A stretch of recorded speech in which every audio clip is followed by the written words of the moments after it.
Okay, let's share some things. Let's get some tunage.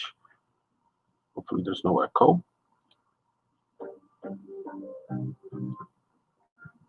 Let me know if there's an echo. Hopefully not.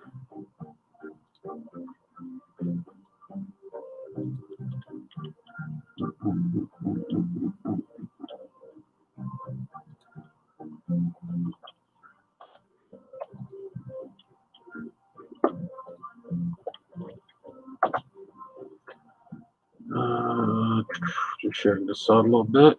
Give me a second.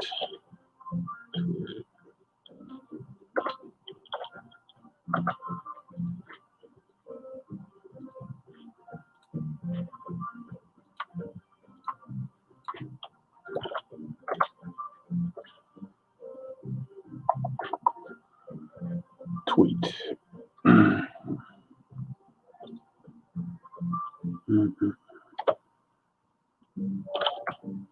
What's up, Rodney?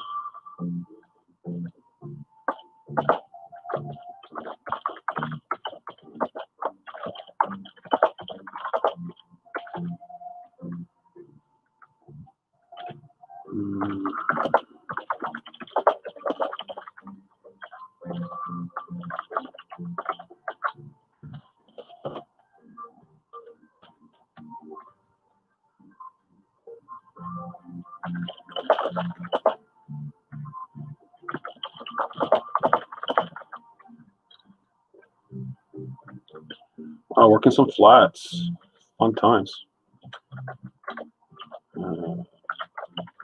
Sorry, tell me to share the songs.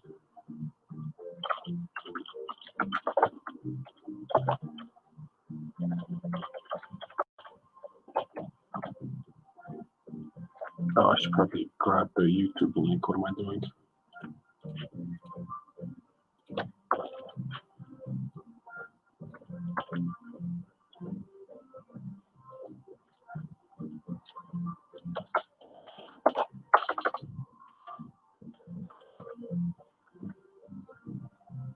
Boom.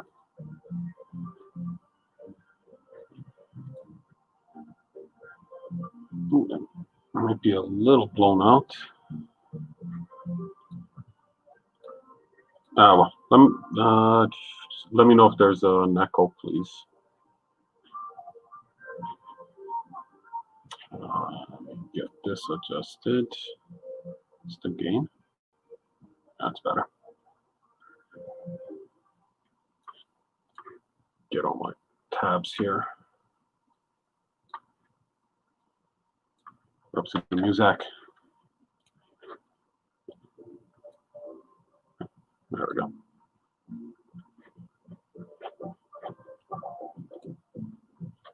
I like that you're using that Grinch picture as your profile now. I love it. Oh, hide that.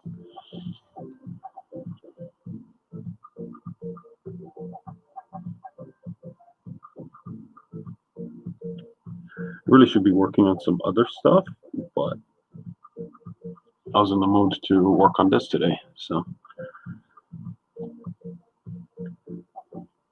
I just need to. I'm just gonna clean the pencils and start doing the detail work. I do need a piece of paper because this is gonna smudge.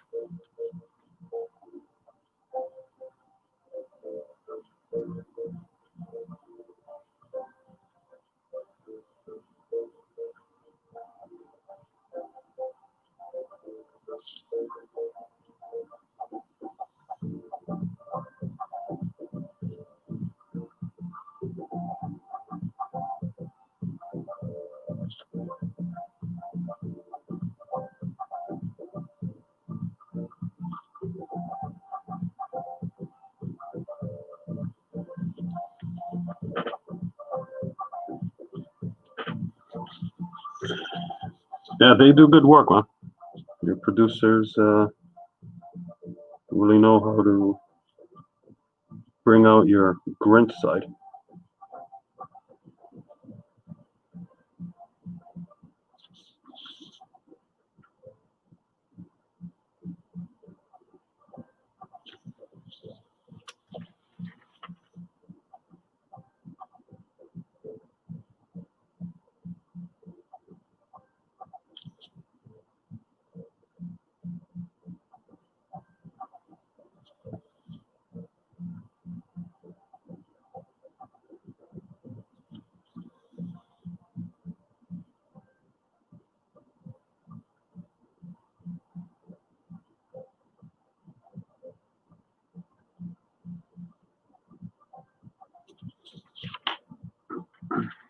Yeah, so I'll be streaming this for, what time is it, 1:40 now, so maybe about an hour and a half. See how much I can get done on it. And then I'll have to work on another commission, but I can't show that one, so not the process anyways. I'll show it once it's done.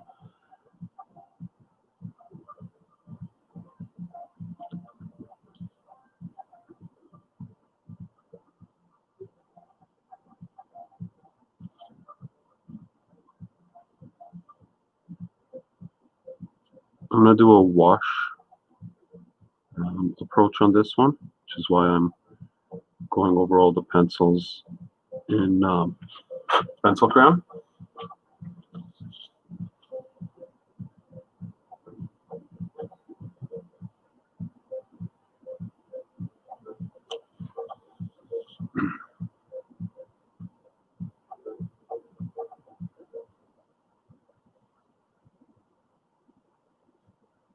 Just to maintain a harder edge, because once I do a wash over it, the colors are going to get softened. That is really bright. Why is it so bright? Second.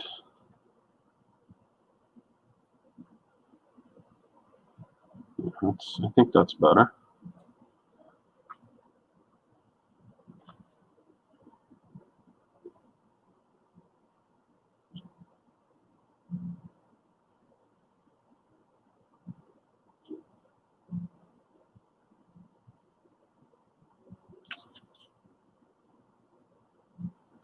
Don't usually stream on Saturdays because I'm not in the office.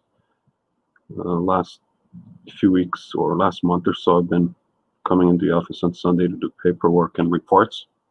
So I'll be streaming then, but the area where I live is going on lockdown as of Monday. So I'm gonna have to do some stuff around the house tomorrow. Gonna last minute. And so I came in today.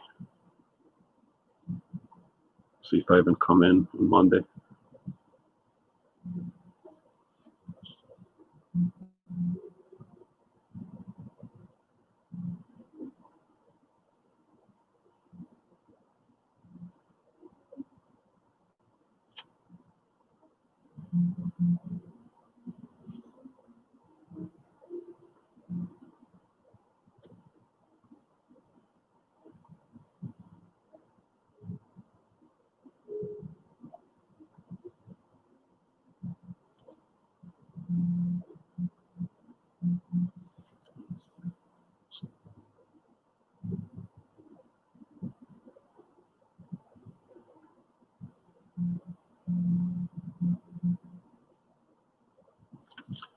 Oh, I know who I wanted to share this with.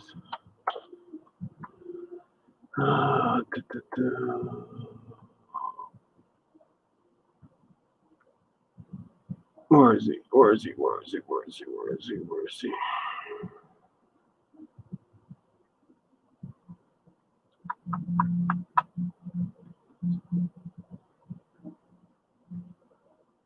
What is this guy?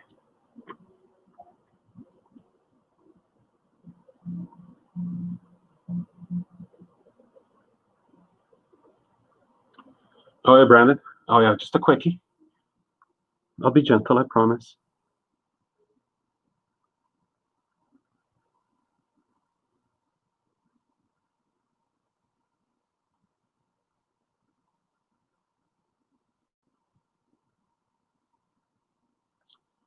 You back home, Brandon? I know you told me last time, but I can't remember what date you said.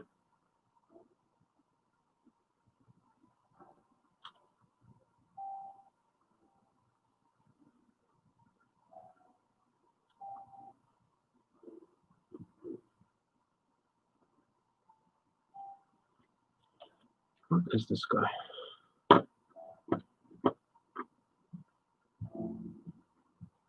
There he is. Let's...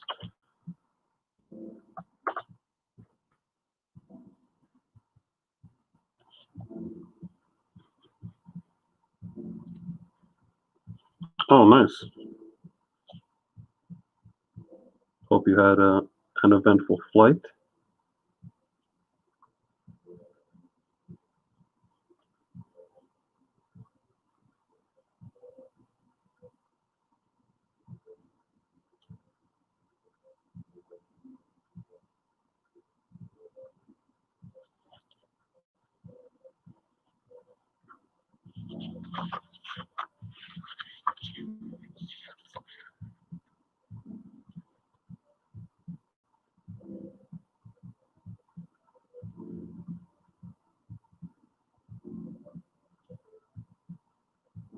Oh,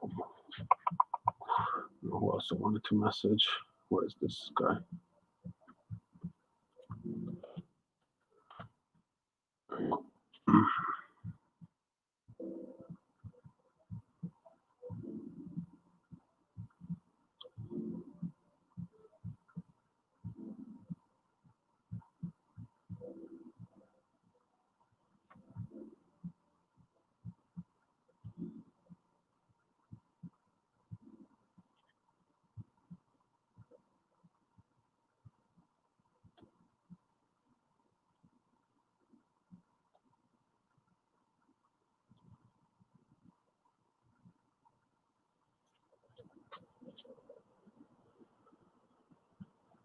Do I do sequential work? No, Rodney, I do not.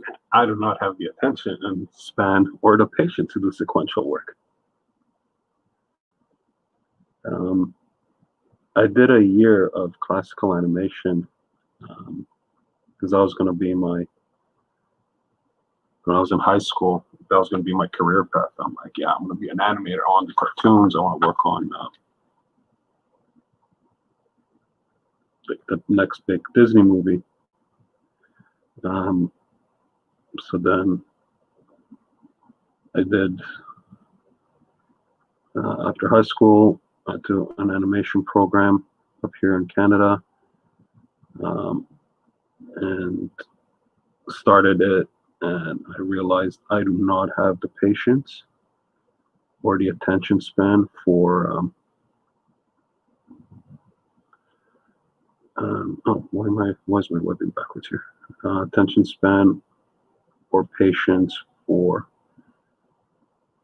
that kind of work. So I switched programs and I went into combination graphic design,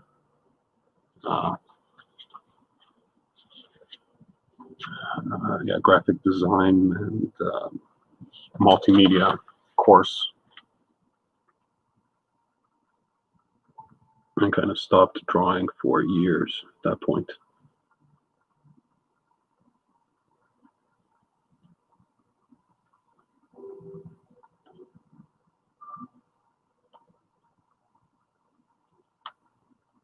I don't really think I have a knack for visual storytelling, to be honest.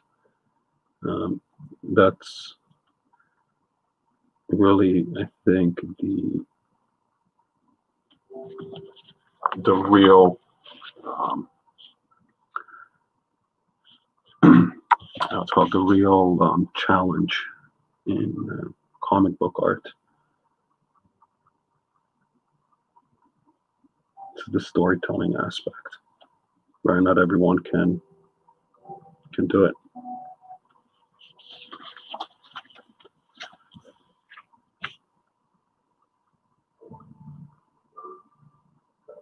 So, and when I was in high school, I did write I guess it's a script or short story. Was it a script for a comic book? I guess it's a script as well, for a Crow spin-off. I was really big into the Crow when I was in grade 11. Yeah, all my weapons backwards here. Which maybe one day I'll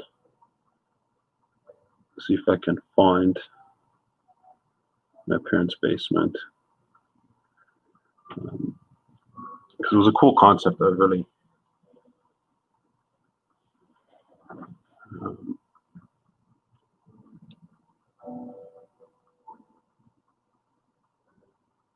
I really wanted to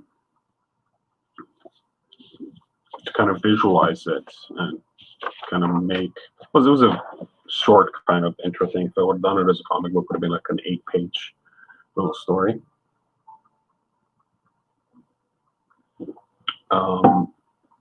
But you know, I was in an arts program at high school, which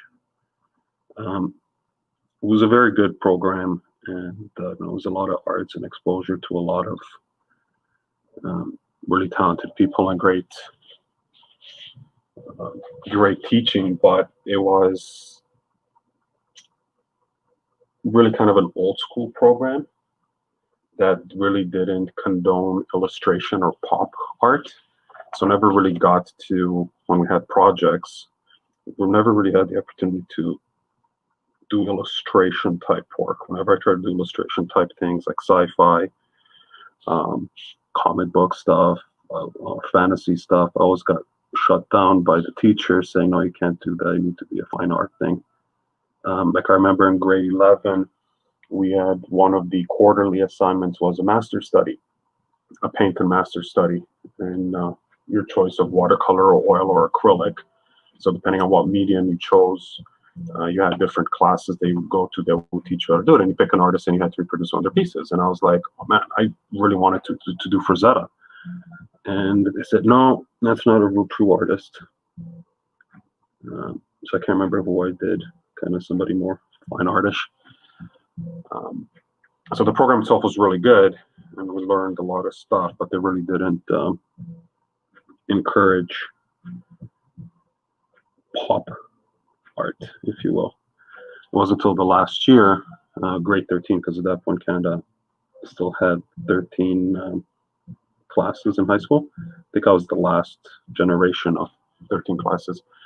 And then grade 13, we had to spend really the entire year working on one project, and they had an art co-op opportunity and whatever, and I said I want to get into animation. Then the teacher that was running the course at that point said, okay, you know what, that's kind of saw the value in it, and she hooked me up with a co-op at a little animation studio called, I think it was Lightbox Studios in downtown Toronto. It was just a small concept house. They did a lot of conceptual animation. It was just a husband and wife team. Every now and then they'd bring in a colorist. They worked on the Batman the Animated Series pitch, which ended up being most of the intro. But anyway, so I did a course there and I got into animation, but I forget the point of my story. Oh, right. The program itself really didn't support illustration, so I never really got to do any of the stuff that I was really interested in doing. So I never did get to do, as part of my schooling, fantasy work or sci-fi or pop culture stuff. So I never did get to really spend the time to work on that Crow story. I was hoping to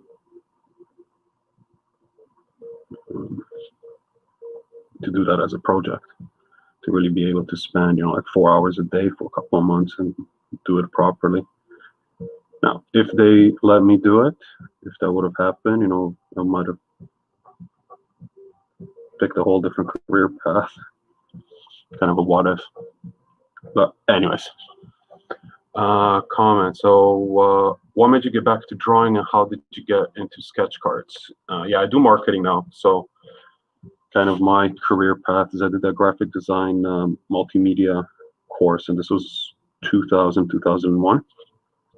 So the internet was still kind of its infancy. So we did a little bit of web stuff there.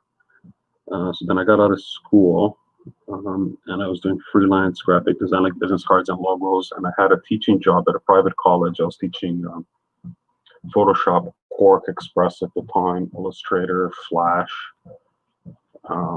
and kind of introduction to 3D Studio Max, which was a clusterfuck. But then at the same time, I was kind of doing freelance design stuff, and kind of built a bit of a portfolio, started getting some bigger contracts outside of doing business cards or logos, like doing more branding things. And then just decided to I was talking to a friend of mine, and we opened an agency to try to get some more less mom and pop type businesses, like some real businesses. Started doing the agency thing there, left the teaching gig, and then just out of necessity, because it was already like 2003 at that point, the internet was really becoming important. So kind of started learning web design, like how to convert a concept to web, HTML, CSS, JavaScript, and that was good because that was actually really good for the first couple of years. It was kind of the boom of the internet where small businesses were realizing that they all need websites, so started doing that. And then as the internet matured, people decided that they need more than a flat business card flyer type websites. They wanted logins and they wanted dynamic content, stuff like that. So I started dabbling to web development, kind of learned PHP, MySQL, server configuration, stuff like that at that point. And it just kind of matured. So starting off as just doing logos and things like that, and basic websites, and getting to more dynamic websites. Was really heavy into dynamic Flash development at some point before Flash died. But got away from the creative piece over time, and as getting into larger clients and proper, like not proper businesses, but businesses that started to look at actually generating revenue through their websites.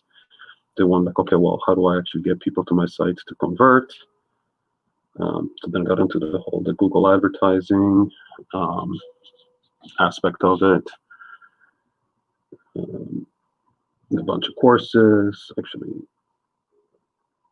gave a couple of lectures on it for a little bit. Get into the marketing piece of it, and then that kind of evolved as the company evolved and the client base evolved into more strategy.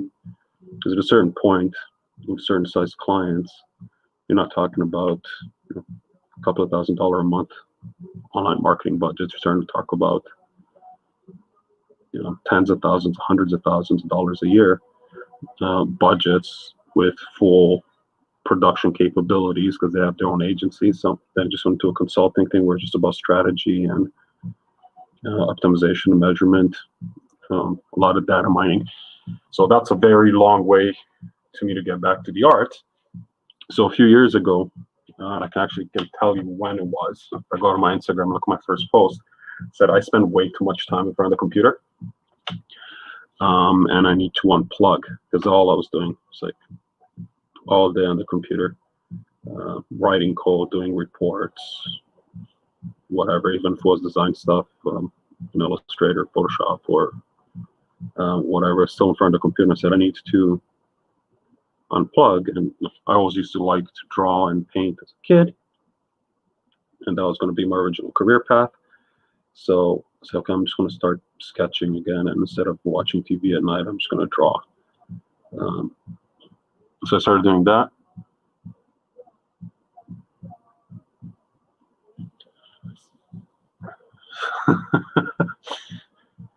Sad that I'm not a lefty. What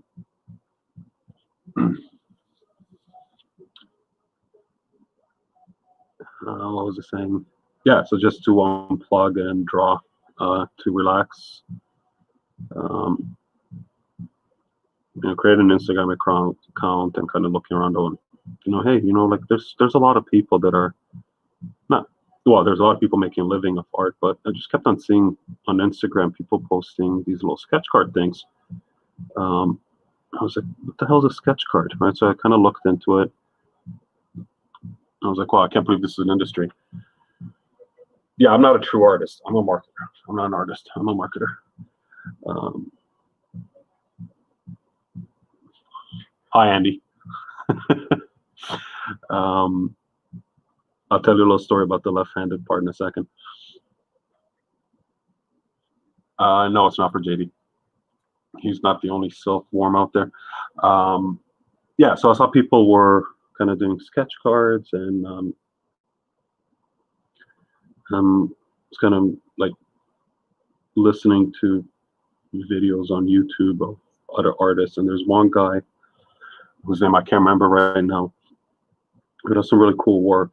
Um, and he mentioned sketch cards too, and he said like how he used to make, like actually used to make a living of sketch cards on eBay. So I'm like, okay, there's an actual like market for these things. So sure enough, there is. Um, I got on, I think it was breakout forums, kind of see what people are looking for, what they're going. Like I had no idea what the pay is like, what the timelines are like, expectations, whatever. I just saw that people are trading them or selling them. They're all over eBay and so on. So I was like, okay, let me try to work at that scale instead of just doodling faces.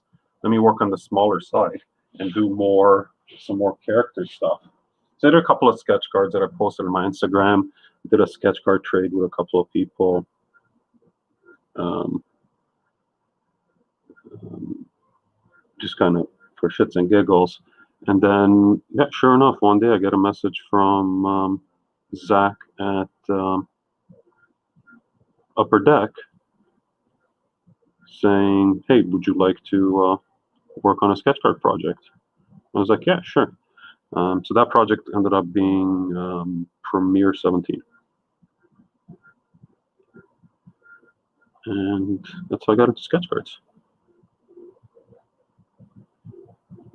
And it's a fun journey. I've mentioned it on um, this. Like I do the sketch cards for fun, right? I find them to be a great learning opportunity, and a great opportunity to just practice my craft or whatever I want to practice. Not so much about working at the small scale. It's definitely not about the money. It's about putting in the time. So even if I wasn't working on sketch cards, I'd still be drawing, painting every day. Um, to relax. But going back to the need to unplug and get away from the computer, it's one of the main reasons I don't do digital stuff. Um, I think I could be good at it, just because I think I have the skill set necessary from a software knowledge. Um, I have the equipment and everything like that, and obviously, like I have a good handle on color and everything like that. I just don't want to get sucked into doing the art digitally and spending even more time on a device. And about the left-handed thing, Andy, I used to be sort of ambidextrous. I used to be able to draw with both hands, but I broke my arm a lot as a kid. Um, and my wrist is messed up and my left hand's messed up. So spent a lot of time in surgeries and with a cast on the hand, so I kind of lost the dexterity there. So I'm right-handed.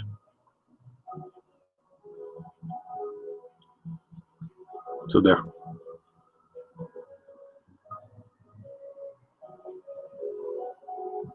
Hope that answers your question. True artists are left-handed.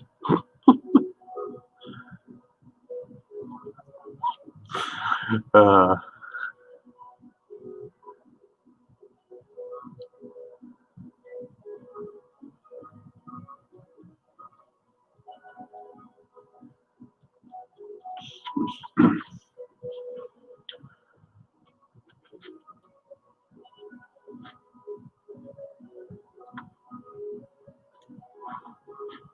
okay, so silk is, she's got the two red fingers. That stuff's all white.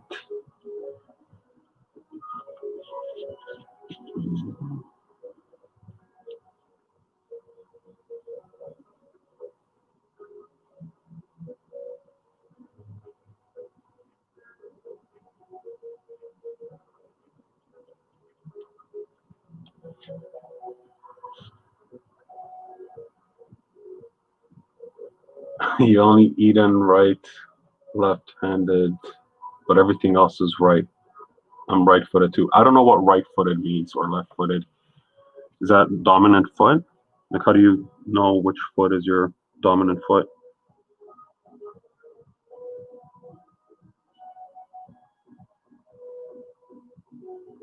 And I'm sort of expecting this.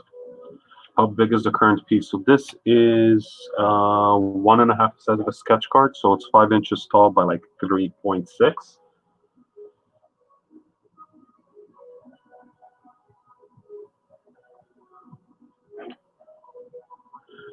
Yeah, Ronnie, like this whole thing with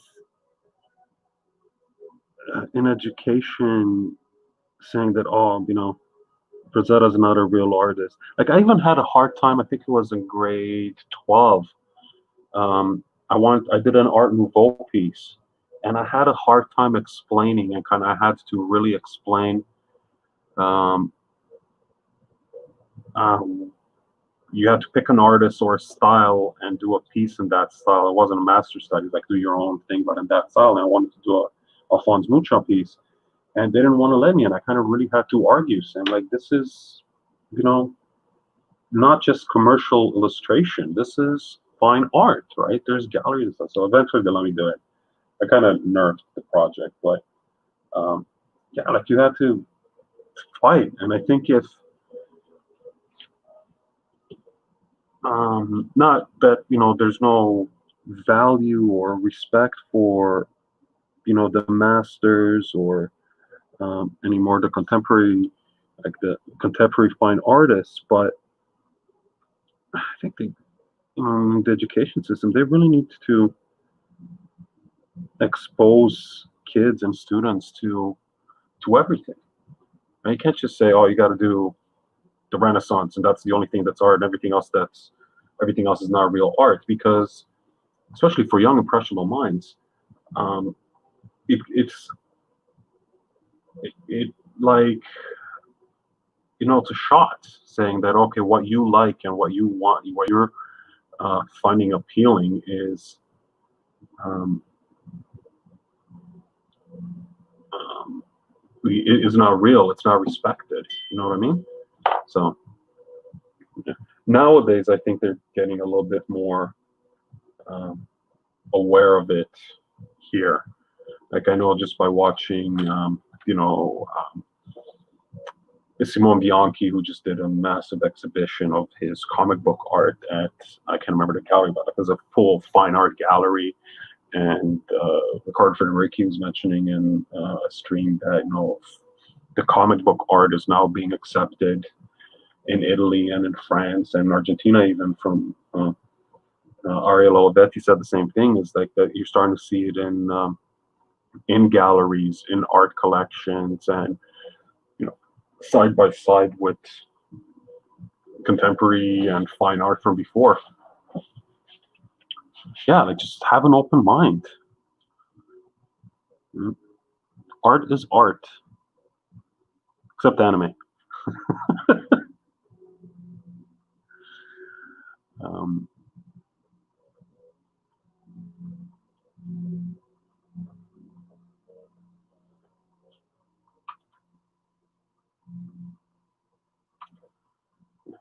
what's up, Rusty?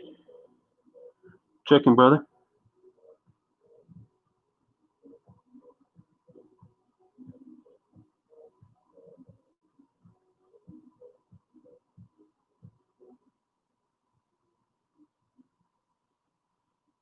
Hey, Scarlett.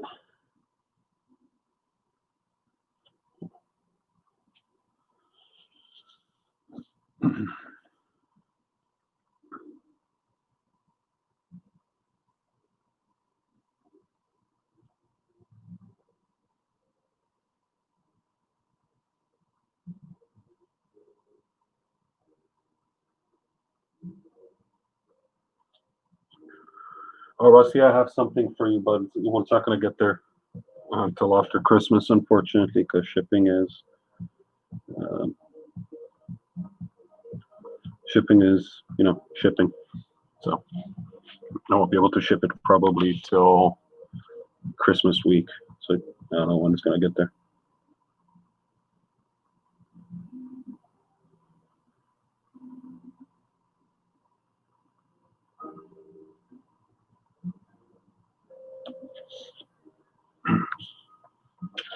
Well, this isn't it, but thanks, man.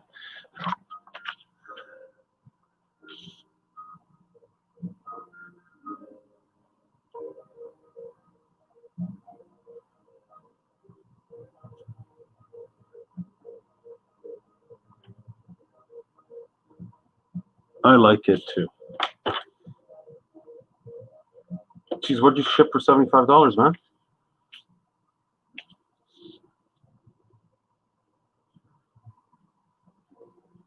Was it a PS5?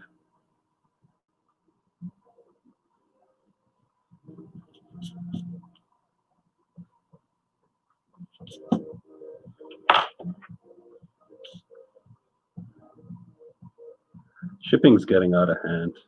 Like the cost of shipping is just crazy. I shipped a sketch card over to Marcus Caldwell, who won. I did a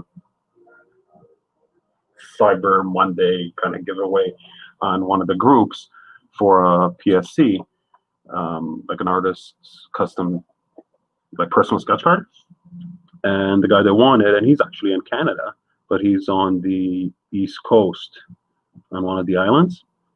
Well, not really an island because it's massive, but he's over on the East Coast. And just shipping that to him cost me actually, I think, more than what it cost me to ship Andy his commissions. I was like outraged for one card. I can't imagine, and that was just for one card. Like if I would have shipped him a couple of things, so would have went over the 200-gram minimum, like low end tier, probably would cost me like $27 Canadian.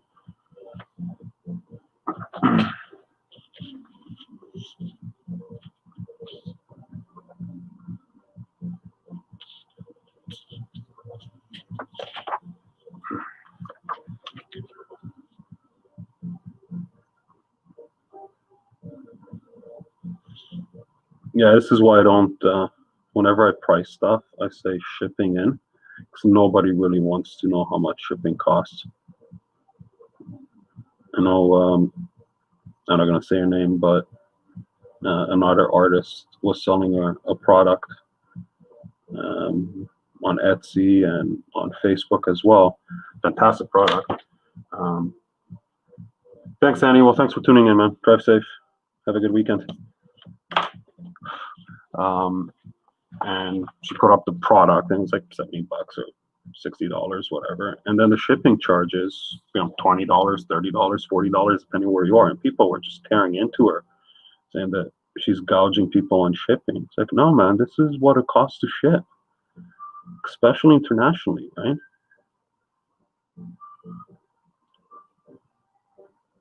You want to add insurance on top of it, it just gets goofy.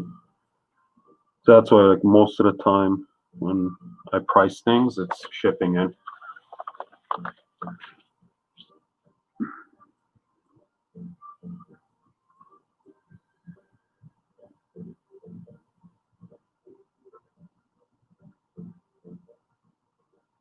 And I have a small business account to kind of post as well, which gives me anywhere between 10 and 20% discounts, depending on what kind of shipping or materials I'm using, but it's still ridiculous.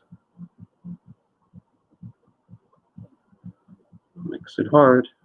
And I could ship normal mail, but there's no tracking. You don't know what's happening, especially in this COVID times. Like I've had tracked packages disappear, say that they were tracked, and then the buyer never got that they were shipped, and then, or sorry, not shipped, delivered, and the buyer never got them, and can't even do an insurance claim because USPS says it was delivered. And I was like, no, it wasn't. And when I call Canada Post to say what's going on, it says delivered. I'm like, no, it wasn't. And it's like, well, USPS needs to change the status to lost. And apparently, not everyone at the U.S. Postal Service is interested in talking to you. So,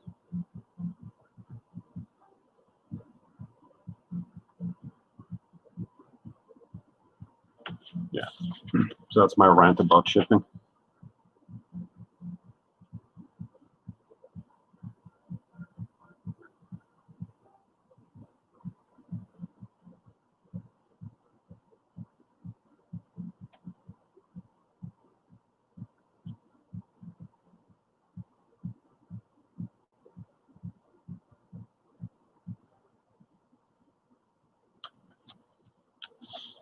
Who else? Just if I missed anything.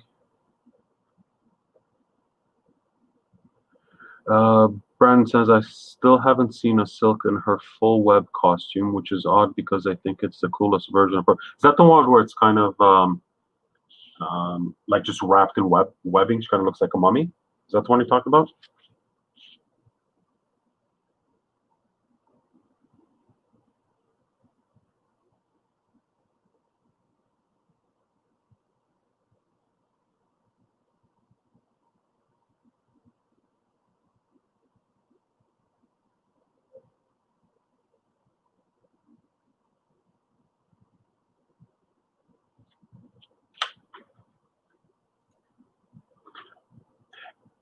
Yeah, that's a cool costume. You'll never see that on a sketch card, I don't think so, because that will never pass approvals. I did one that actually ended up with JD. Give me a second. It was a really fun one to do. Um, let me find it. I'll post the link in the comments if you want to check it out later, of course. Where is it? Silk American Dream. Here. Yeah, if you want to check it out, there's the hyperlapse of it on the tube of views.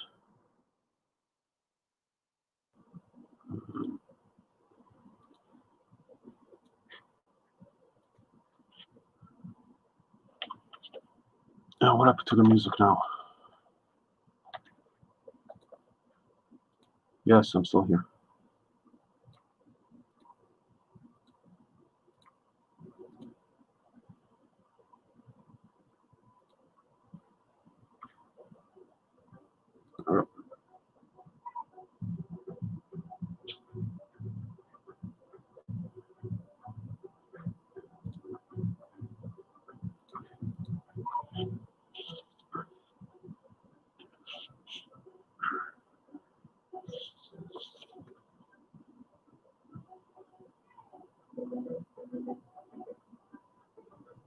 So one thing about this approach, or this specific technique I'm doing here, is that you really gotta keep your pencil super sharp, and I forget to sharpen it.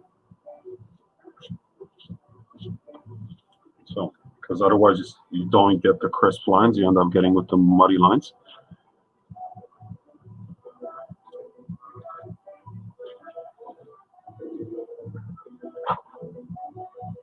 If anyone wants a good sharpener or is in the market for a good sharpener, these Blackwing dual um,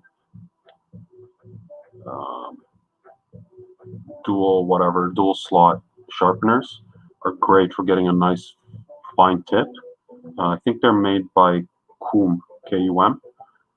Yeah, K-U-M. I can't see. Anyways, but this one's a black one. I picked it up at Chapters, which is like a bookstore. It's like $8 or something like that. They're up on Amazon and art supply stores and whatnot. But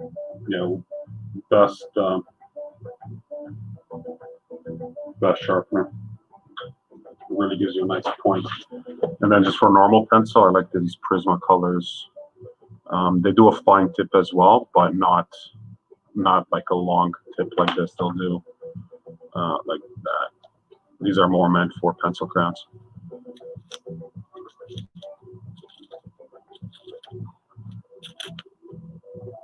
saying, I mean, if you compare the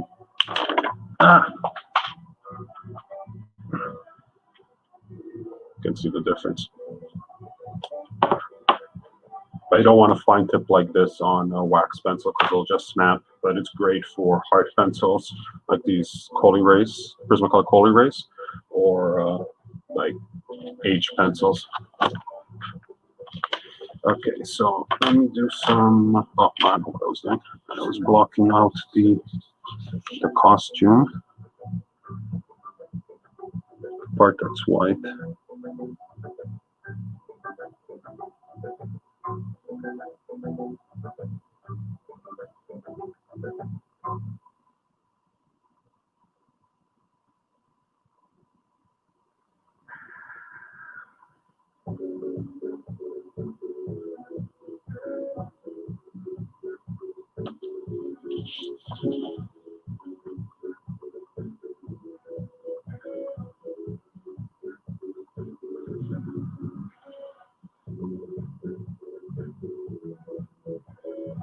Well, you know what? I forgot to share this to the Marvel group, which I really should have done. Oh.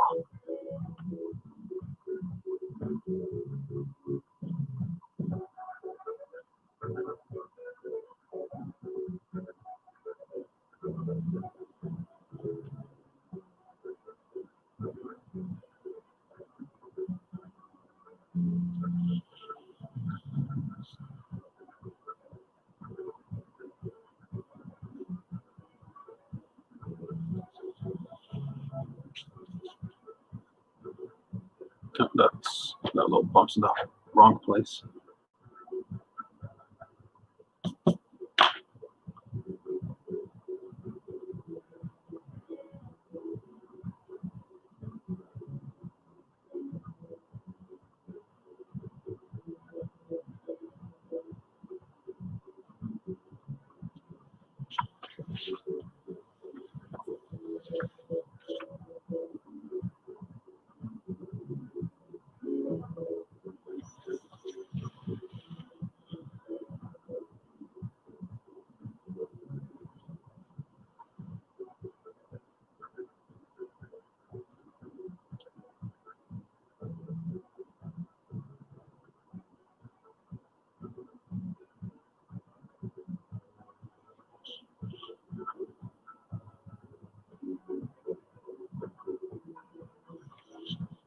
One thing I realized I did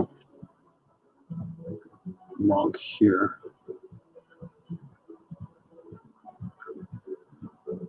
is this.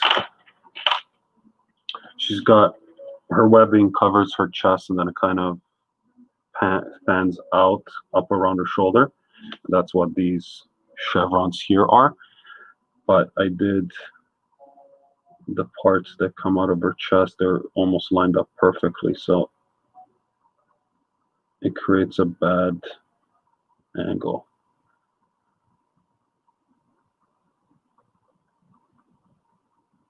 I'm just going to shift them down a bit.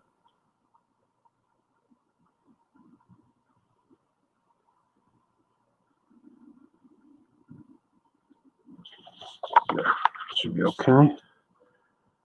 Then there might be a little bit of overlap in between the chevrons and the piece from there, but at least it makes sense.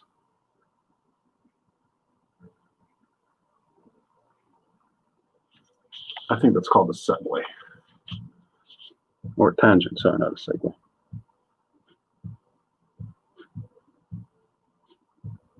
This makes the two shapes look like they're one.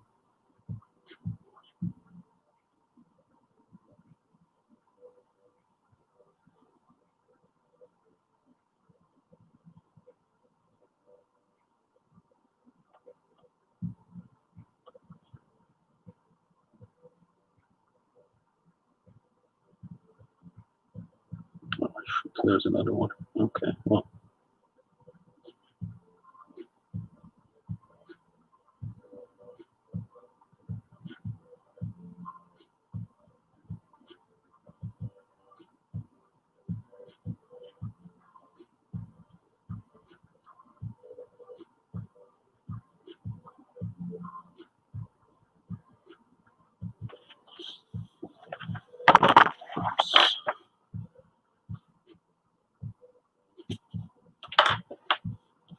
we'll fix that in post.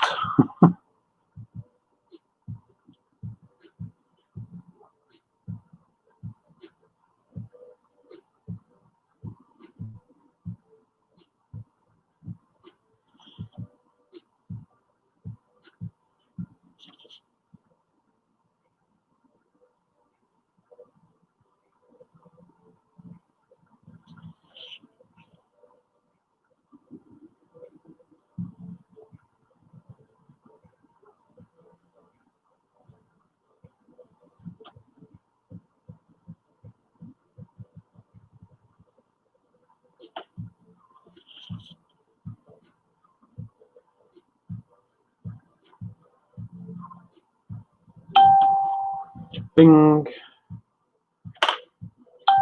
I'm getting all kinds of notifications here.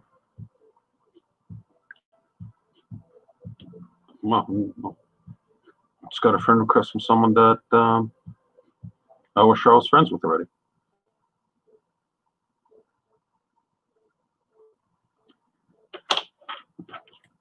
Oh, my frame there.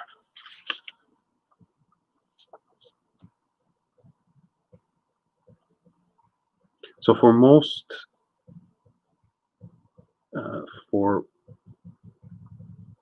areas, I'll just use a black pencil, maybe sometimes a dark blue. But for the skin, I usually use a brown or sepia pencil. It just blends nicer with, where you don't get such a muddy color when I do the overlay and paint. It gives it a warmer tone. That's I'm blocking out the shadows here. In brown, same thing. Fabric, honest fabric as well, but still it's Prismacolor bought the Coal Erase brand from Faber-Castell, but I have a box of these from before of the browns.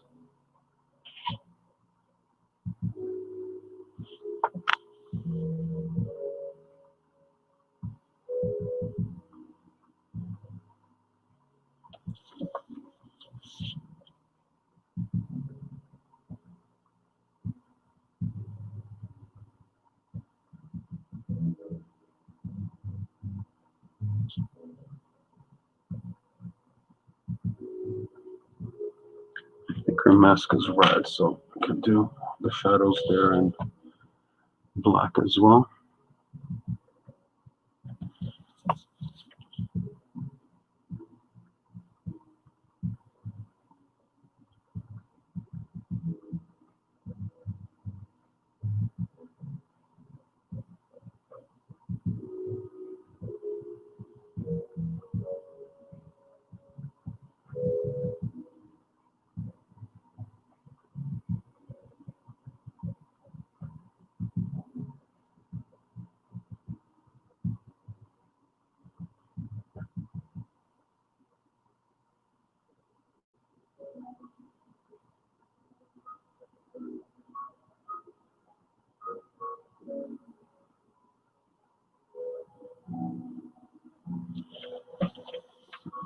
So the way I like to do masks on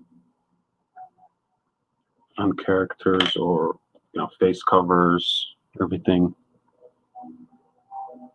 like that is I like to wrap it around the form of the head.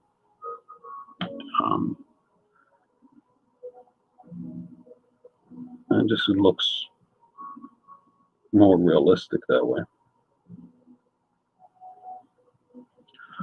So by that I mean, let that off to the side for a second. Find out a piece of scrap here. No, can't use that. Come on, can't find a piece of scrap paper. I have in my office a scrap paper. Oh, so this, Rodney, what I'm listening to, this is on YouTube. I'll send you the link. It's a playlist of royalty-free music. Sometimes the ad will pop in, which is kind of annoying, but remind me and I'll DM you the link to it. There's tons of stuff you can listen to on YouTube that's kind of chill around this beat, but it's not royalty free, so you can't use it in the background as a stream because you'll get flagged. But this is, yeah, this one's good. So what I mean about the masks is, there's another cold erase, a teeny tiny pencil.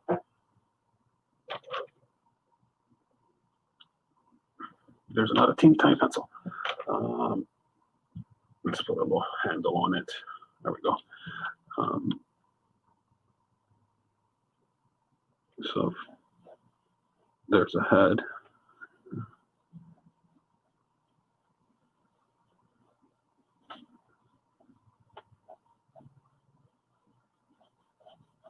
Male, female. I'm gonna do male because it's easier for me. Let's have him looking down. Yeah.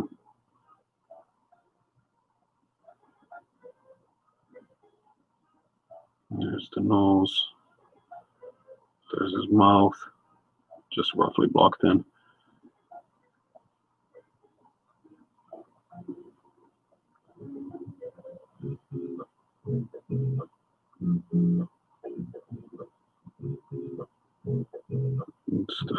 So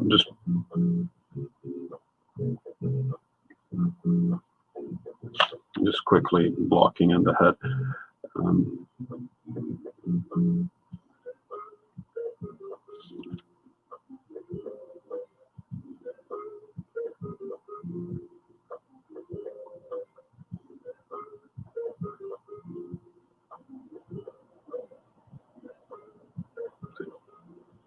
There's a basic face.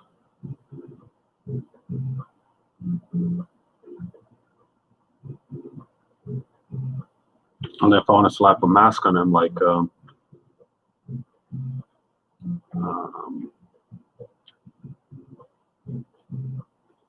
it's like a, I don't know who's got a mask. Oh, Iron Fist. Let's say like Iron Fist, right? So Iron Fist has kind of like a bandana covering his face, like that, right? And there's his eye. So in reality, there's no real straight edges. Like even if you're looking at a profile, a bandana is not going to go straight across the face. It's going to curve around the nose. It's going to curve around the cheek, go a little bit higher over the ears, and so on. So when the face is in perspective, I'm not just going to go, boom, there's his mask, because that doesn't make sense. It has to curve with the shapes of the face. So it's going to curve like this on the cheeks, going into the nose. Then I'll take the tip of the nose, and then very similar to the way the Batman cowl is usually done. And it's going to stick outside from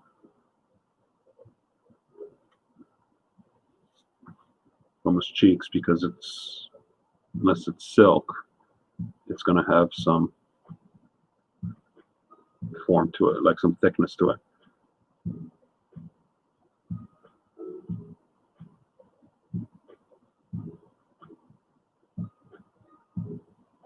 And there should be, you can't just arbitrarily put wrinkles wherever you want. You got to put wrinkles where the material will be stretched. So the bridge of the nose will create some wrinkles like that, and maybe under the eyes, and then his brow.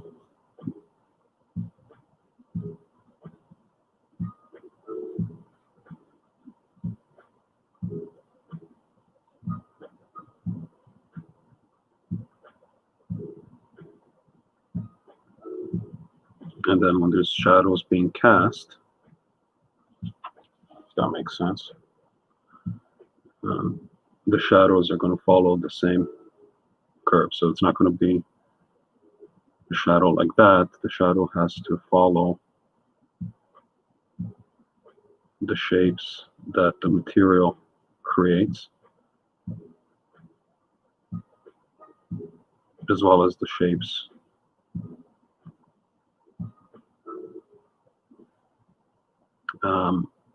of the face underneath.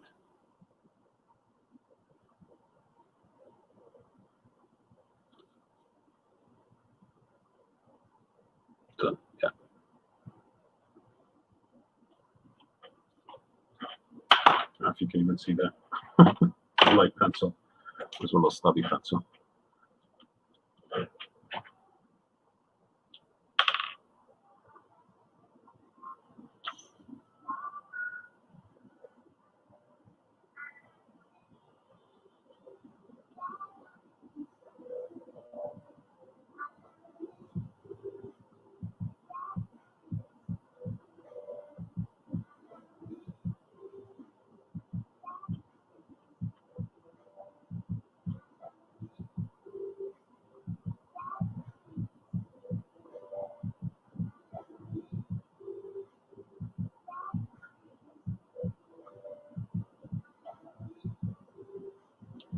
Something like that.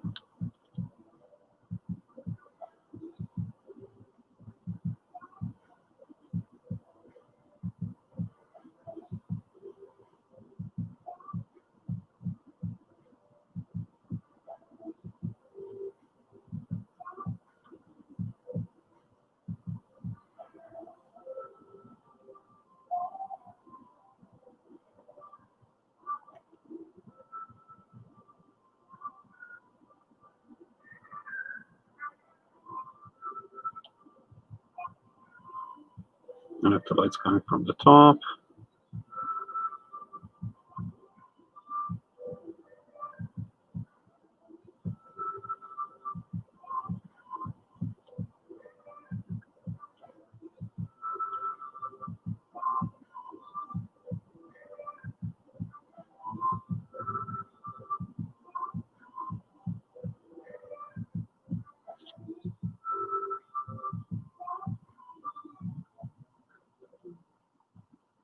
there's a basic lighting schema for this quick iron fist portrait.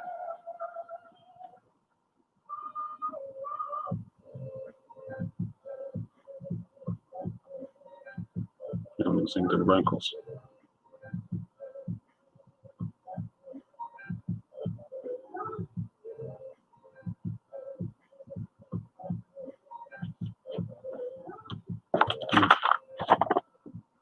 Something like that. Forget my point. Okay, back to silk.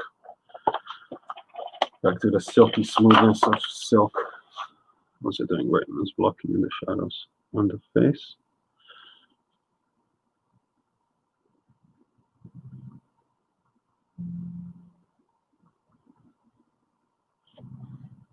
I think his face was done using the mask.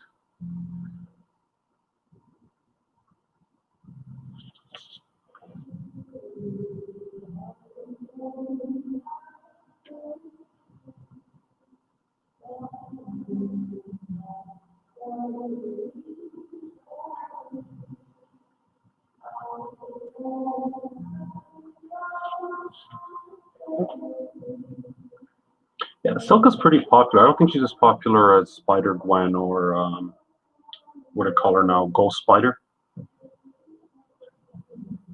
But she definitely has a following, and there's rumors of her getting her own show and whatnot, so that's definitely going to help. You think the guys that are real, I use the term guys, but guys and girls, the fans of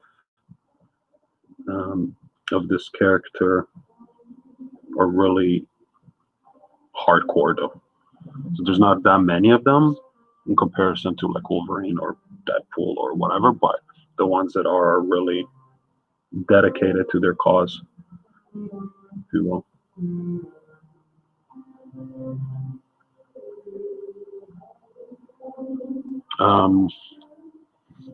What's up, Warner?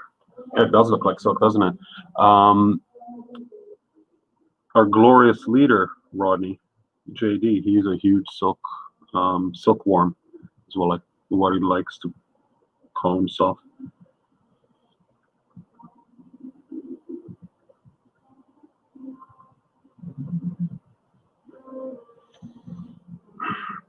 Nice to see you pop in, Warner. You're out, you're done renovating? Or are you doing the roof this weekend?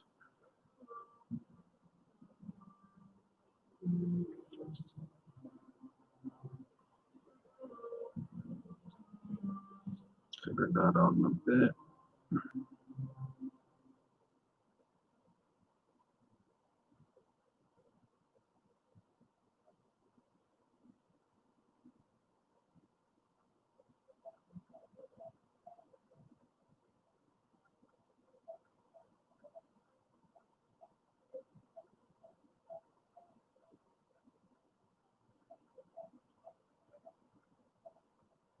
Putting in the shower door as you speak. All right. Way to multitask. So does that mean you're almost done?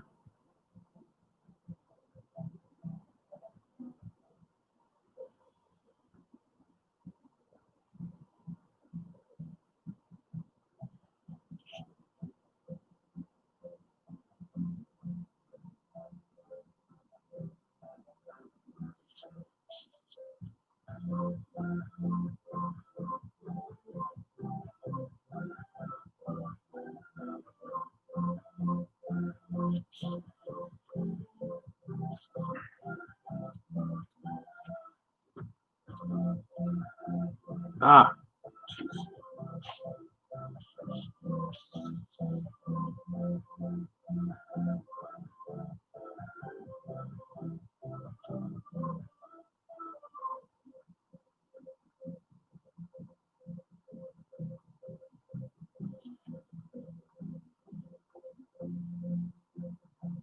Oh, okay. No worries, buddy. Do what you got to do.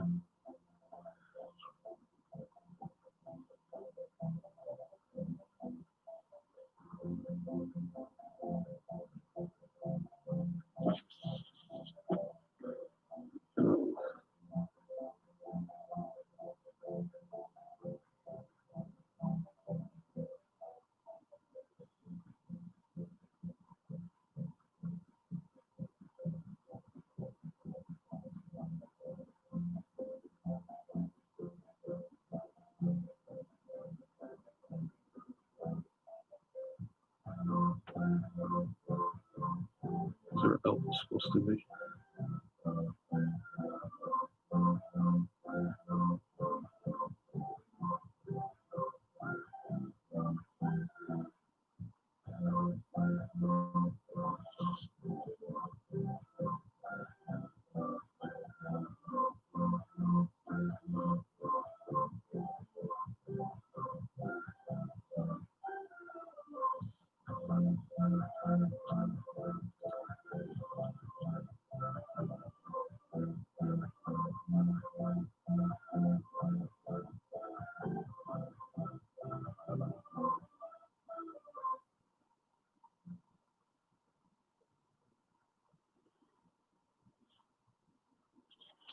Really not a fan of doing large areas at once. So I think my playlist is done. We're just gonna go back to the top and start over.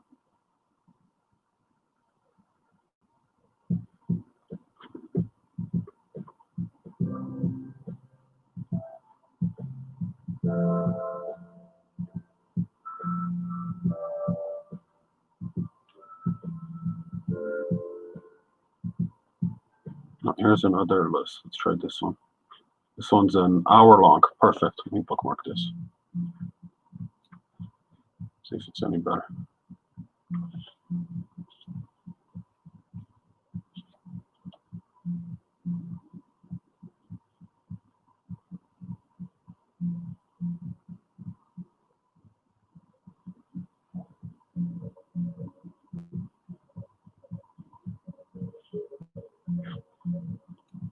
This does not sound copyright free.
Hey, Alec, how's it going, man?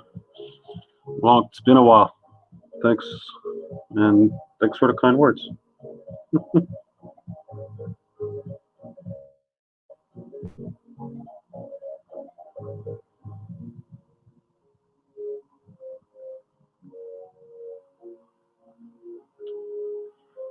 I don't know how I do it either. It's magic.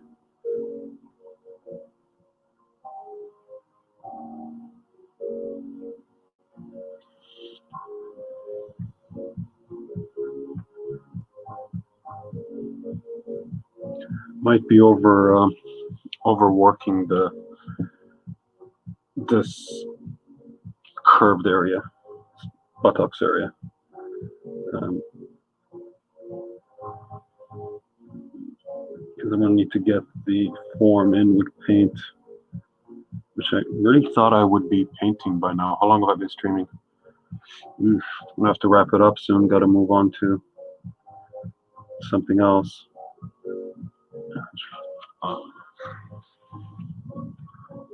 Was really hoping to get at least a layer of paint down on this today. I blame Rodney.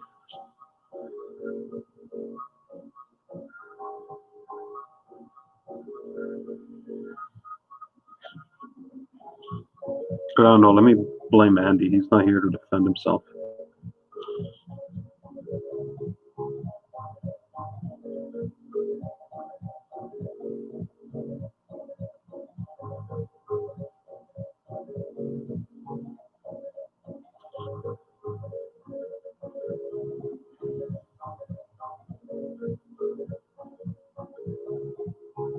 Yeah, this playlist is not as great as the other one, but I'm not gonna change it now.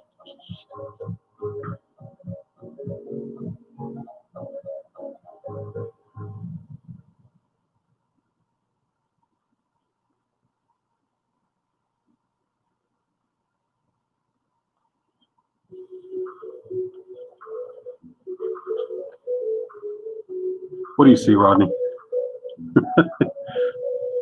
There's nothing to see here.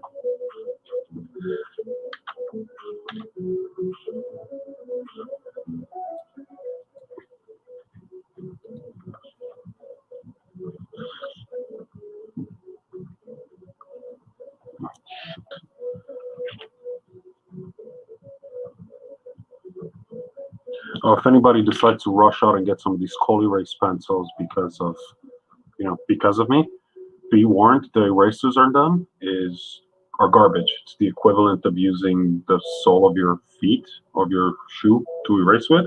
So actually, before I forget, I'm gonna toss it.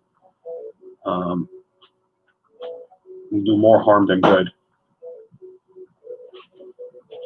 So don't use the erasers on them.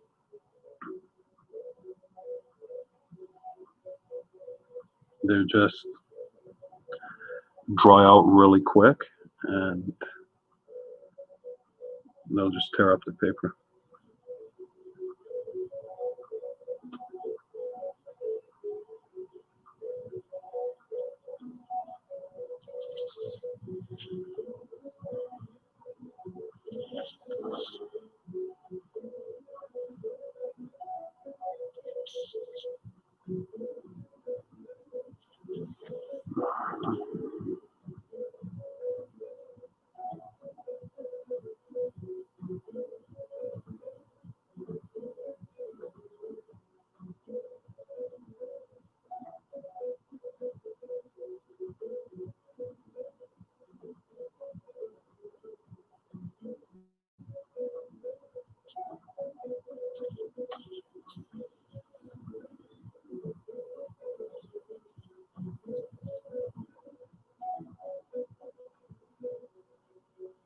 Wonder if I can get away with, yeah, maybe. I was trying to say earlier, is like I really don't like doing large areas. like this because it's very easy to mess them up.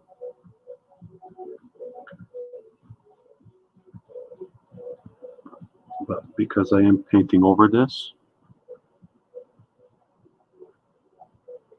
I'll be able to smooth them out if I really need to. Rather not, but sometimes you can't help it.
Okay, 10 more minutes. Yeah, we're not getting paint today.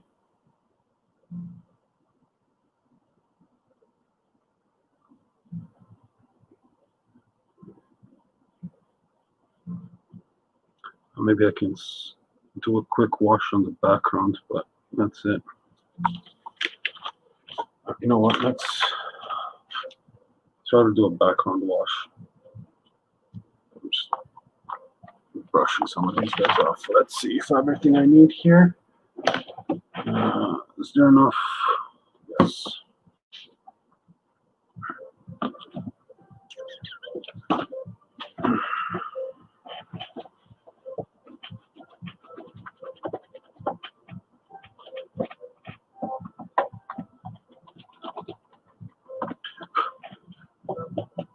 Perfect.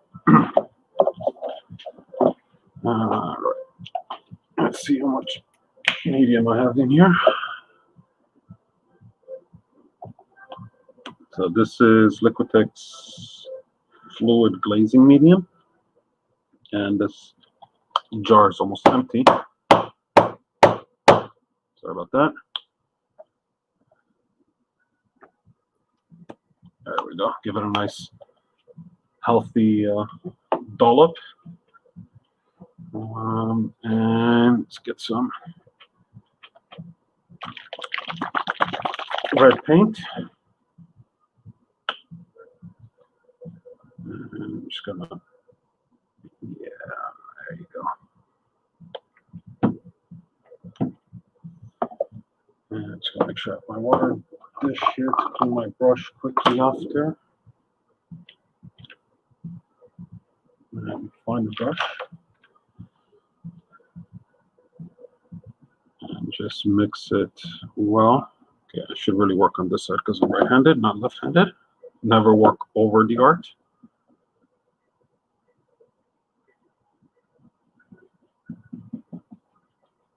So the glazing medium does two things. It gives it a nice gloss and also not waters down, but dilutes the transparency of the paint. And you could use water to do this, but the problem with water is you can't keep a consistent wash. So depending on the effect that you want. So if you see, you see here, if I do a wash, so the wash over this chicken, like a quick glaze, just gives it a nice red tint. In this case, because I'm using red, and all the lines underneath stay. So that gives me a nice consistency that I want.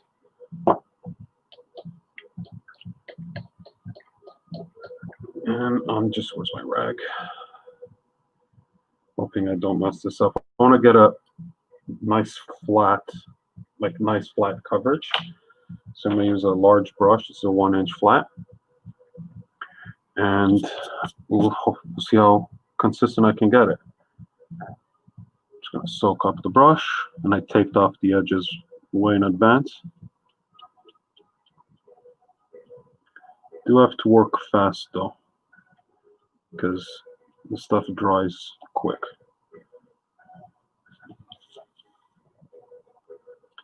And I guess really I should get a proper glazing brush that won't leave streaks.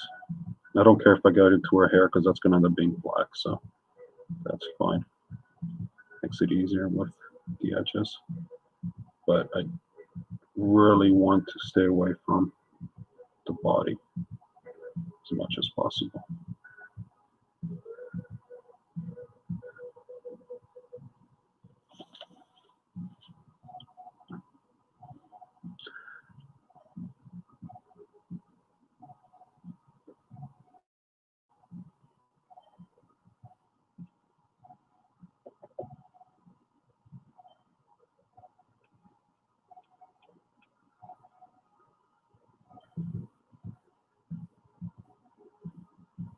You have to be careful not to overwork this while it's still wet, because you can actually peel off the undercoat. So if you need to do a second coat, let it dry for a minute. The thing I do want to make sure is I get my edges. And like I said, I don't care about the hair, so makes it easier. You see right there, I'm peeling off paint.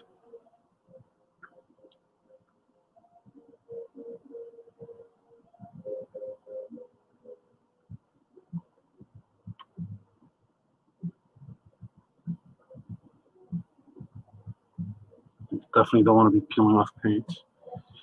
Quickly.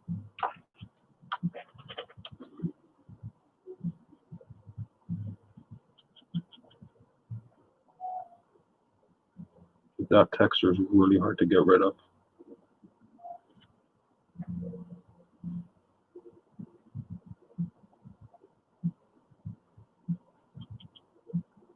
If I was better prepared, I would have had some Frisket, and I would have just masked out the silhouette.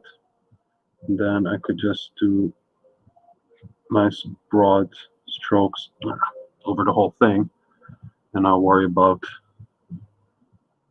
edges. But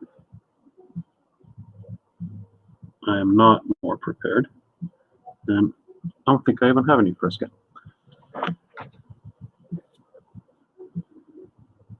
Add that to the shopping list.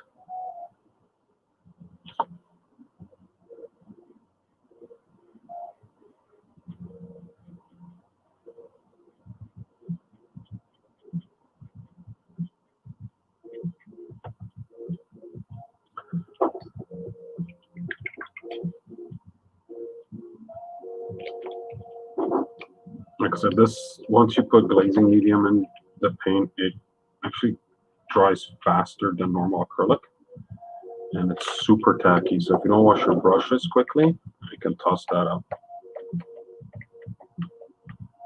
And I can see the video looks really wet, but it's not. It's just the gloss of the medium, which is a very nice effect. And once this is done completely, I'm just going to do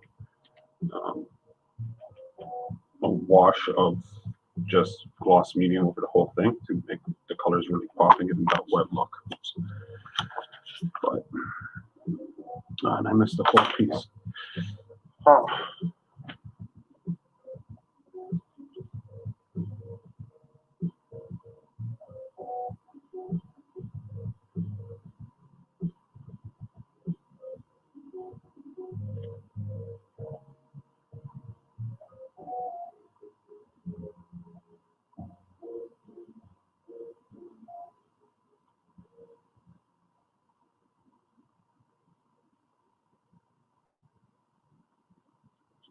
And you see that edge there is going to be really hard to get rid of. I have no choice but just go with a smaller brush and refine my edges. This side's already dry. What I'm going to do with the smaller brush in all my time, great, it's only going to take a few minutes, is I'm going to follow the shapes of the webbing. So the brush strokes that I'm going to leave behind are actually going to mimic the webbing shapes. So it's all going to come together.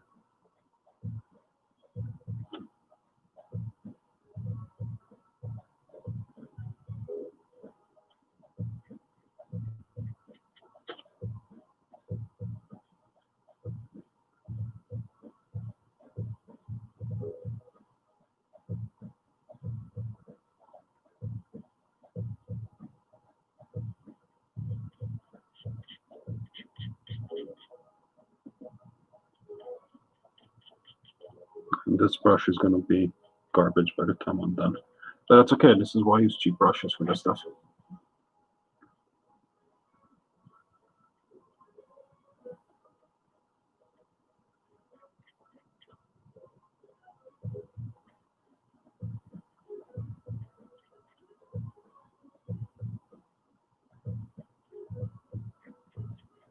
And not caring about the hair, not giving too much, paying too much attention about the hairline.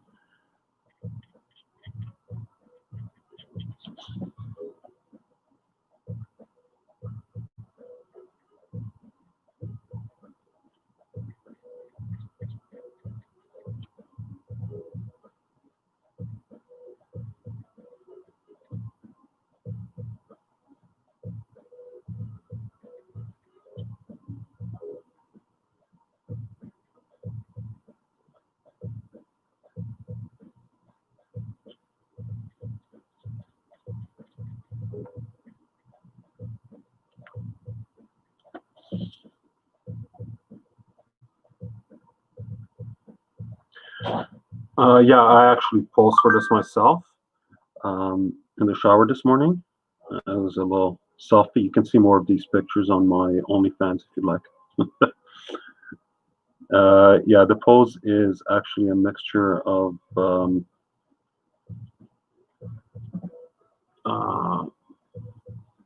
are they called? Artposes.com. I'll tell you in a second. Artmodels.com. I have a subscription there and have a bunch of reference poses that I grabbed from them. And the hair and the face actually just used, I think it's a K-pop, some K-pop girl picture I found on Google Images just to see how the hair sits on the face. I think the original reference photo, she doesn't have her head turned towards the viewer.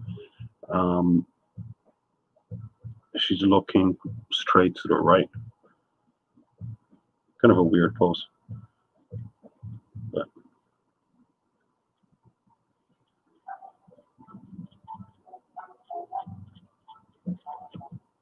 I have like, I don't know, I bought a ton of the art poses collections, and I can't remember which collection it's from. This is from the pose, anyways.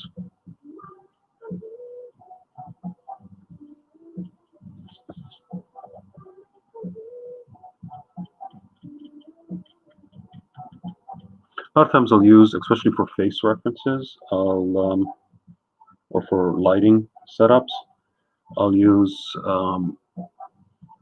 stock photography, pixels, or can't remember what the other one is. All royalty-free commercial use allowed.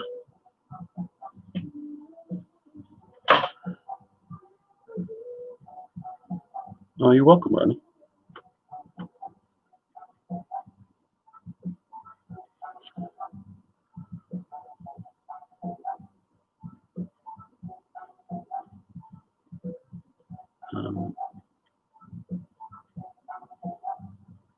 Yeah, I have a collection of stock photography, like stock photography licensed from various places.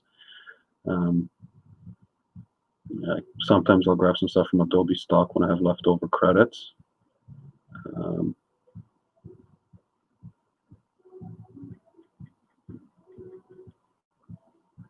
There's, oh, I can't remember what it's called. I bookmarked it and I don't know what happened to it. There's this online posing app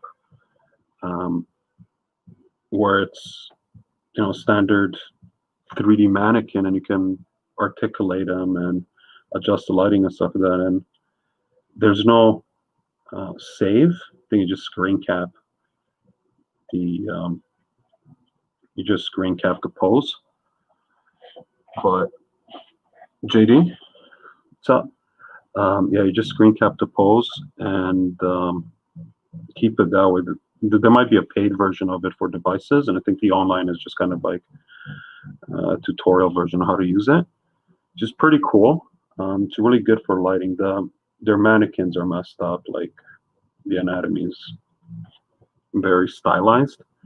But I did use that for a set I did recently, Marvel set.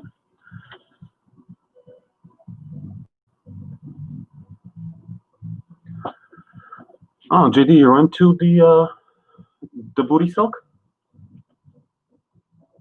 Is this your cup of tea?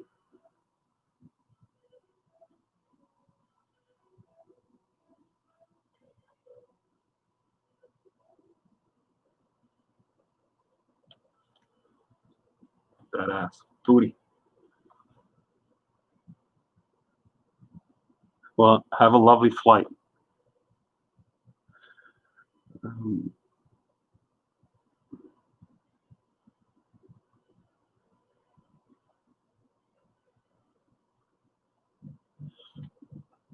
So I might have mixed a little too much glazing formula here, but I find it's always better to have more than not enough, because if you end up short, you're never going to mix the same consistency, and it just causes more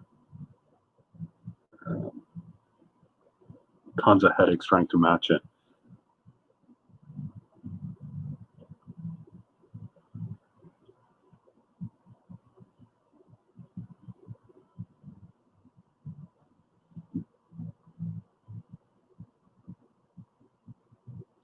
Yeah, I think the other one's called Poser. There's Poser 3D, which is like a full-blown app, like an application. It was really good. I know a lot of people use it, and ZBrush, but man, ZBrush is expensive.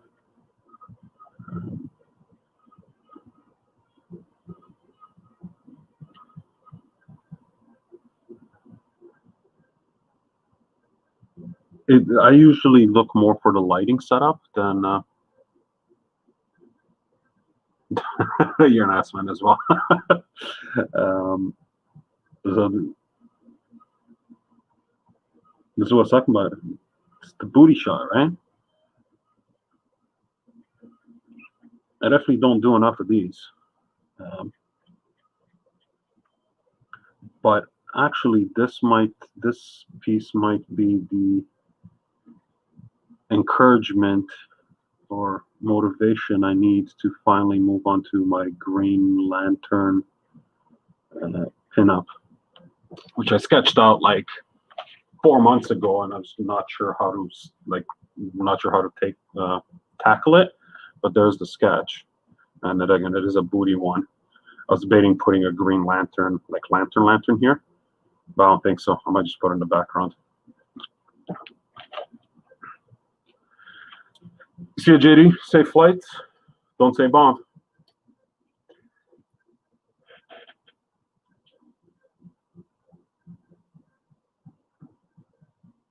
And if you want to be left alone, just start coughing after plane takes off.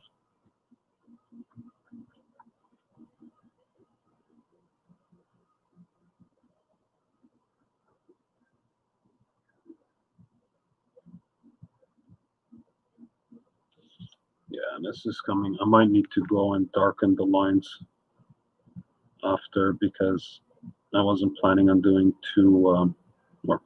three passes of glaze. They're kind of getting grayed out, but that's fine. I'm trying to stay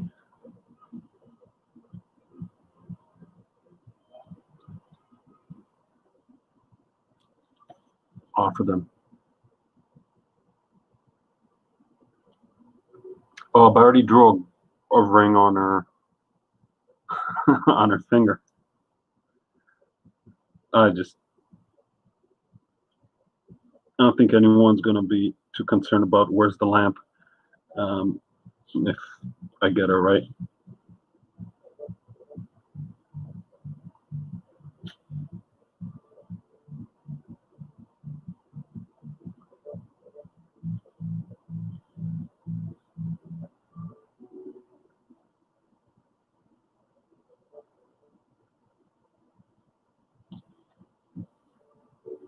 There you go. She's got 2 rings.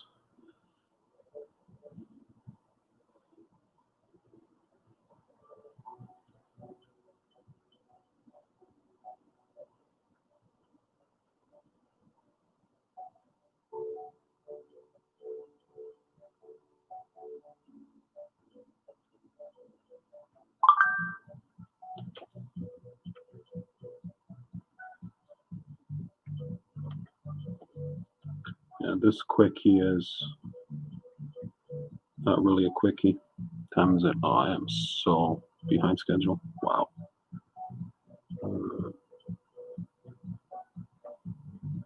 So my plan was to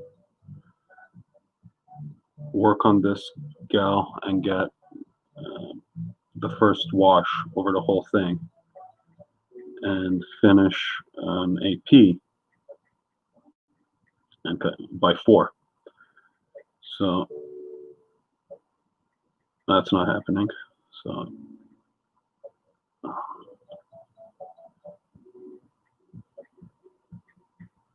because it's now almost 3:30, been at this for an hour and 40 minutes.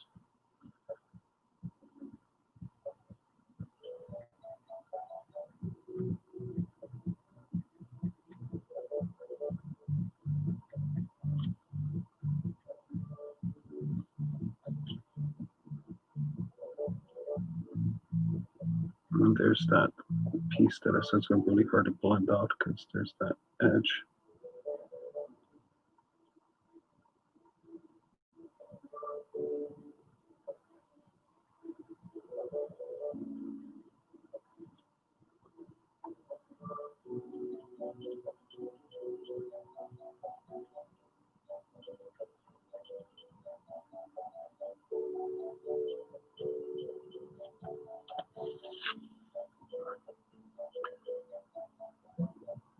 Awesome. Thanks, Rodney.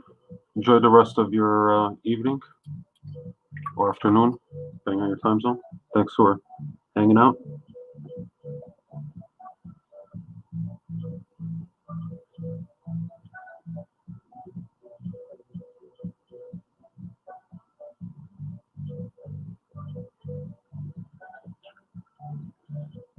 Okay. Just try to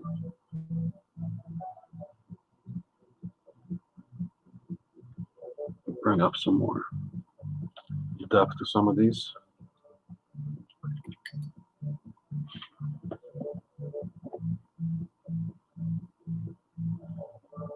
I really need to get an airbrush, my airbrush sorted out. This would have been so much easier with an airbrush. Just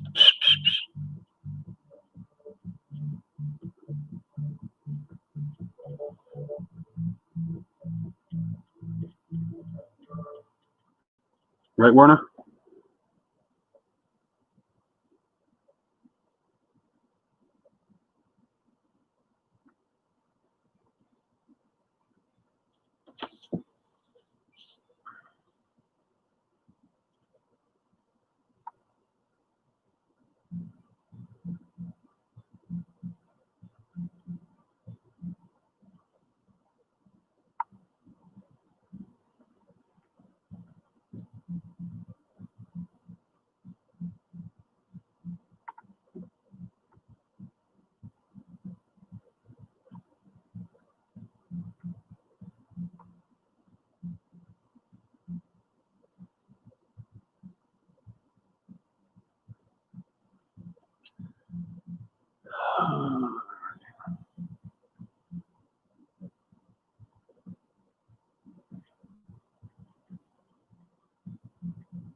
I guess while I'm doing red,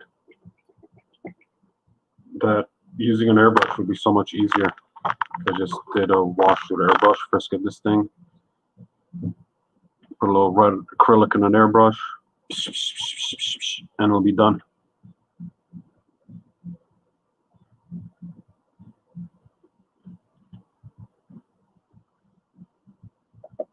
Instead of going over it with a fine brush. Is your mask red? Your mask better be red. This might.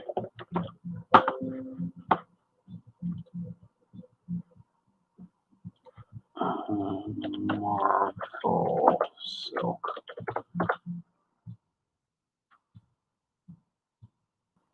Yeah, mask is red.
I'm gonna need more detail, but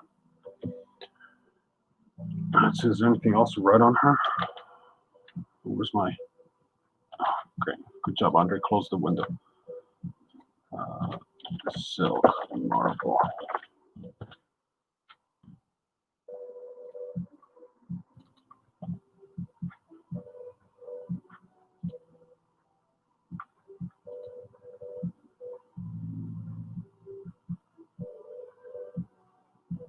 Are her index fingers red? Oh, yeah. Okay, her index fingers are red.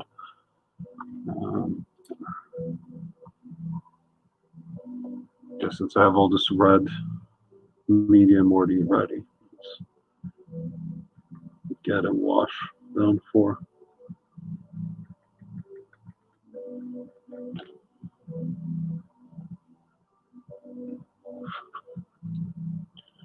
Black, red, some red webbing, And her index fingers are red.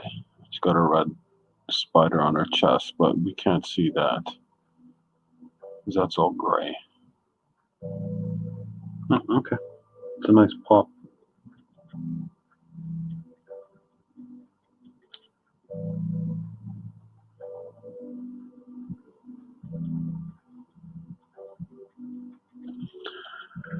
Okay, well, there's no point wasting all that red.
So this looks like black, but it's actually black mixed red.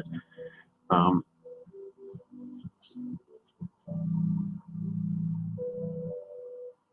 once once I do the hair, which will probably be the last piece, it's going to be more evident that it's not really black.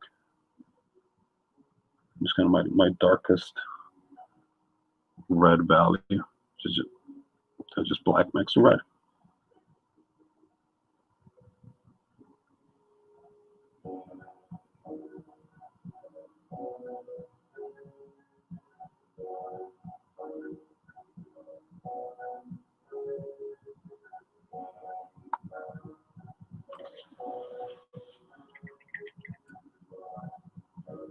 Now, I'm just going to go with straight red without glazing medium, so it doesn't need to be as transparent.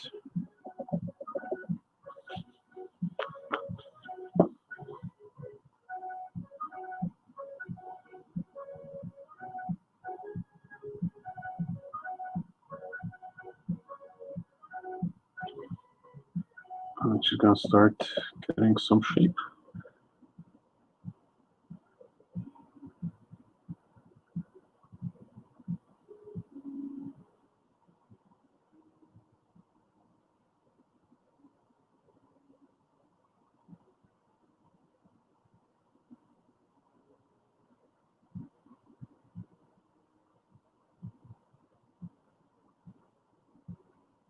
She's got the hair strand coming over the face, so it's going to get index and middle finger, right? Thanks.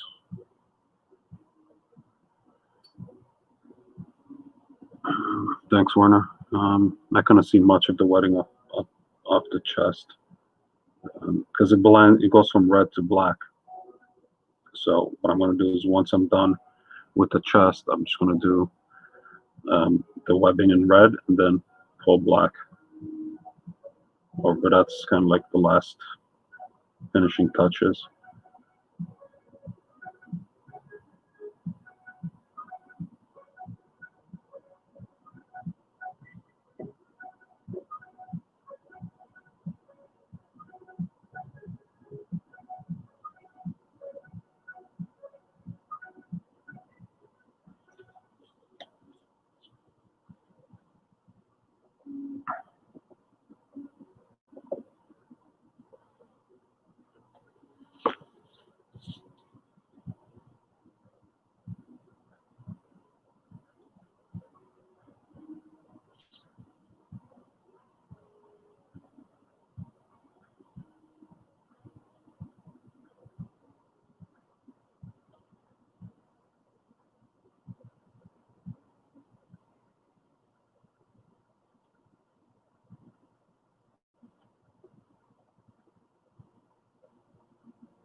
glaze layer is not fully dry and it might be starting to peel it off the mouth, so I think I need to knock it off. Knock it off, Andre. Ah!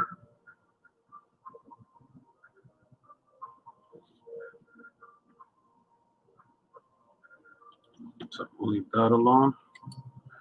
Okay, 1:53. I'll make this an even 2 hours, and then I will move on to something else. Thanks for watching, everyone. If you have any other questions for the next 6 minutes or comments, gladly entertain you.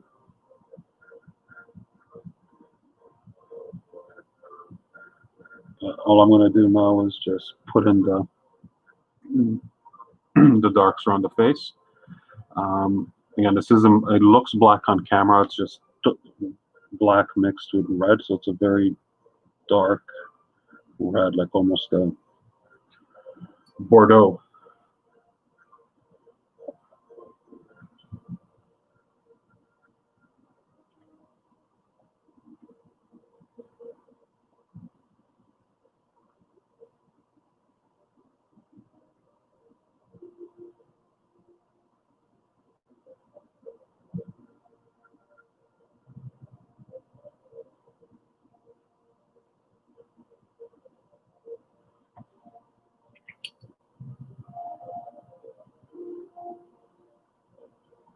This is all taped up here, so it's like I'm painting on the paper.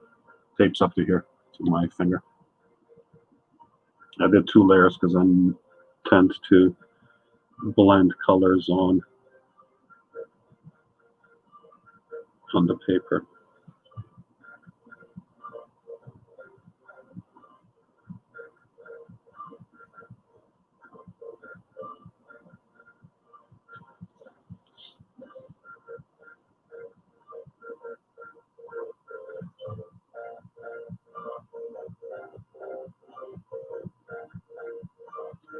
Starting to sound a little Christmassy.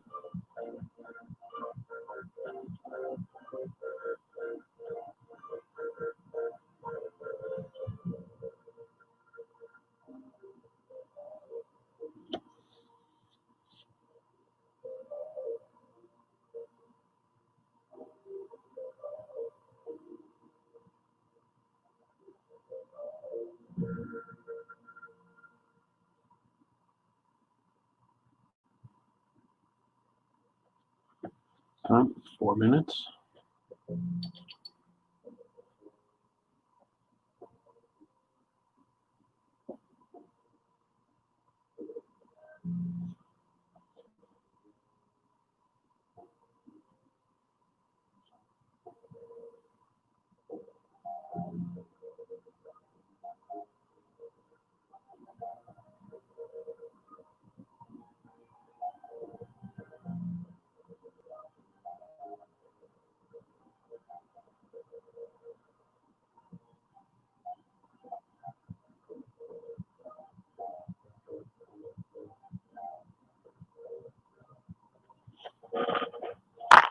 Yep.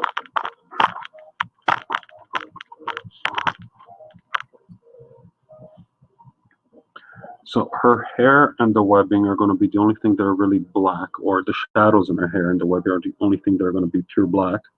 The costume is going to be a mixture of blue and black. So it'll be a cool black, but enough to give me a nice separation from the hair and the webbing.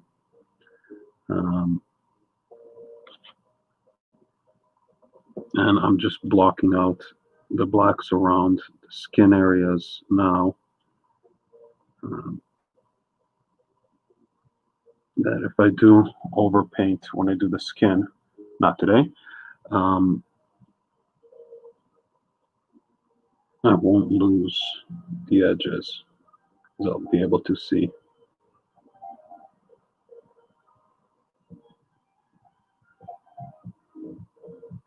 where they're supposed to end.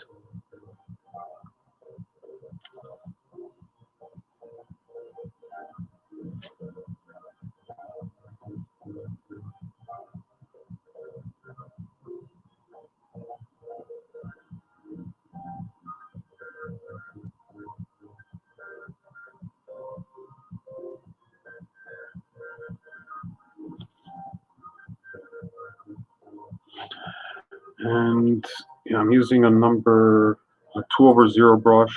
The last couple of commissions I've been doing all the color fills with small brushes. It does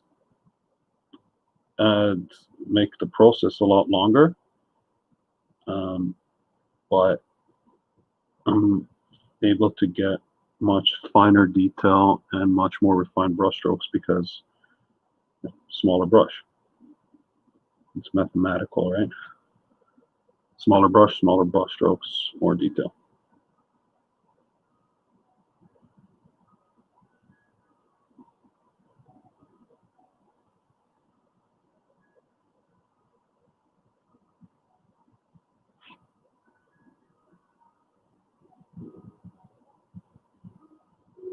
My paint's a little too wet.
Oh, okay, that's a 2-hour mark. Just let me finish this stroke and I will wrap it up. Thanks everyone who joined in or who's watching after the fact. If you have any questions or comments, DM me or post a comment on the video. I'll respond. If you're interested in a commission of your own, again, DM me. Always open for commission as long as it's not a rush. And yeah, hope everyone has a great weekend. Keep it safe. And yeah, we'll catch you next time. This is my silk pinup work in progress. It's a little dark on the screen again. Oh, it's better on the screen. Coming together well. Pretty happy with it. I think the